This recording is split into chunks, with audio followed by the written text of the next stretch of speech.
right. Hello, everyone. Hello, hello. So, thank you so much for joining, and I'm really excited to be presenting this very important topic.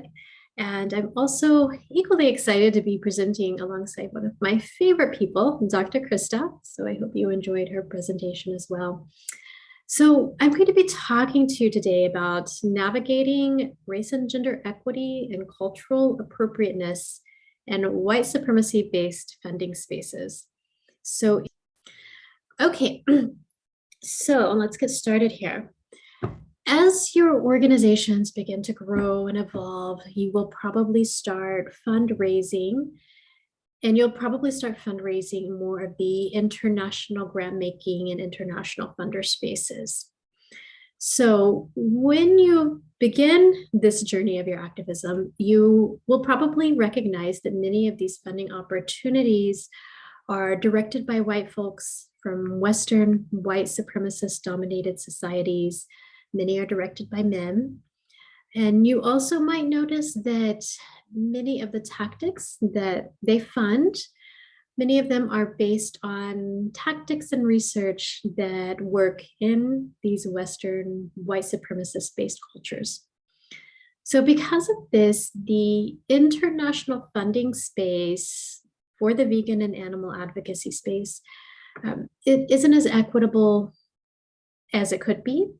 And also funding for culturally and regionally appropriate tactics might be a bit lacking. So what I'm going to do in this presentation is give you a few tips and suggestions to help you navigate this space and help you to make the best decisions that are going to work for you and your advocacy and your organization. Okay, so the first tip I have for you is to check yourself and debunk myths.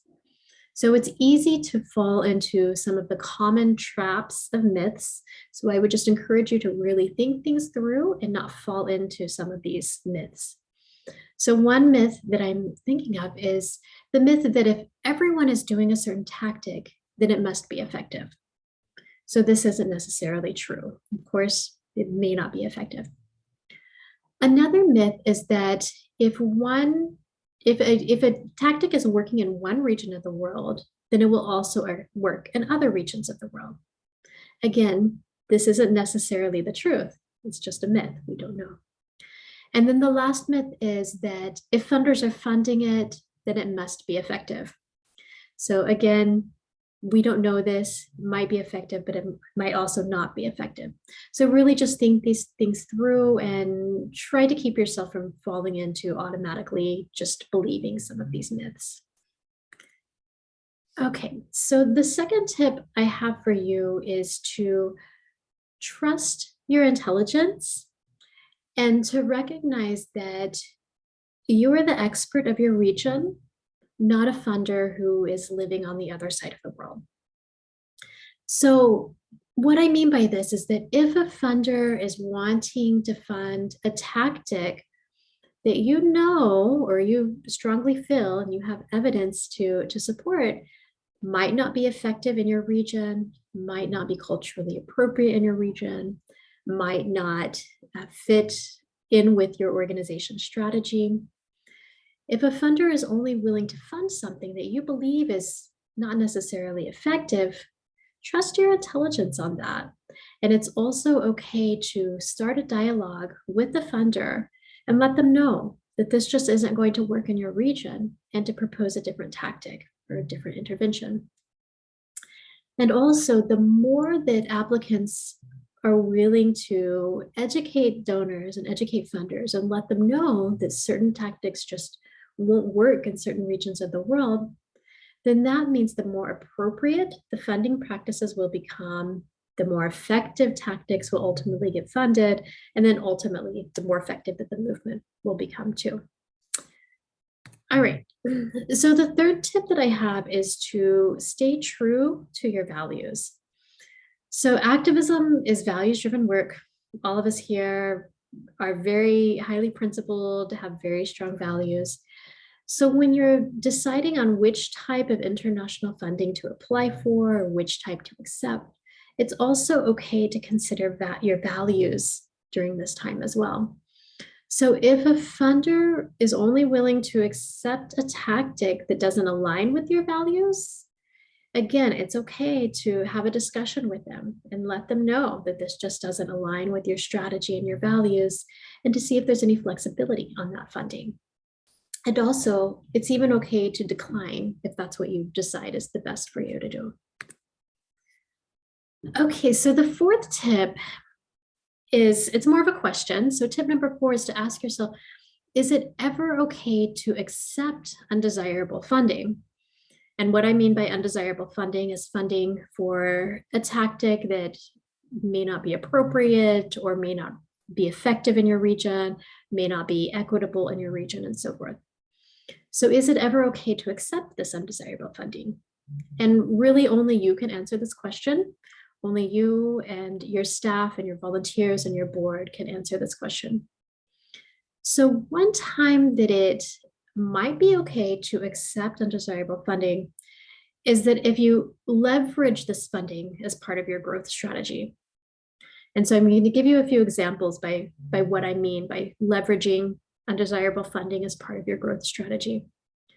So one example might be when a new organization decides to accept undesirable funding in order to grow, become more secure and stabilized.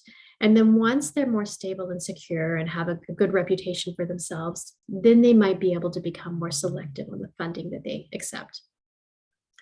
Another example might be that an organization might decide to accept undesirable funding if that funding also covers operation costs.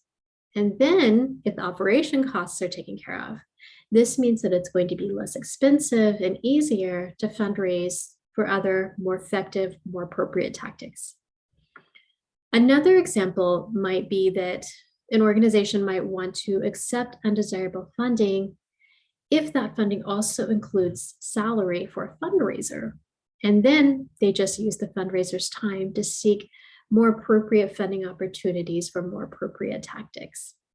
So again, only you can decide if it's ever okay to accept undesirable funding and to negotiate a way that it can work for also tactics and techniques and strategy that you feel are more appropriate and aligned with what you need to do in your country. Okay, so the last tip is that if you are encountering challenges with finding funding for regionally appropriate tactics that you want to do, you may find that domestic fundraising might be a better fit to find funding for these more culturally appropriate tactics.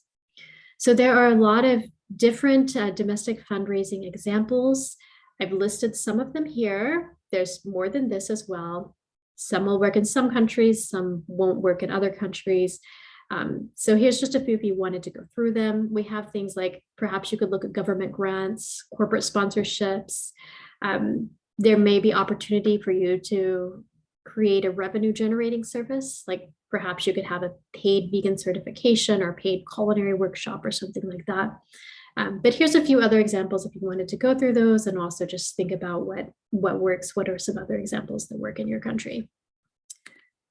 Okay, so overall, as you are starting to fundraise internationally, navigating cultural appropriateness, race and gender equity in these funding spaces that are coming from these white supremacist cultures, it can be challenging, and probably at some point you're going to face some challenges. The best thing is to be knowledgeable of it, to be prepared for it, and also this will empower you to make the best decisions for you and your organization. It will empower you to accept funding only for what is relevant, or to negotiate with funders to supply funding for what is relevant, and then also to gracefully decline funding that's inappropriate or irrelevant for your region.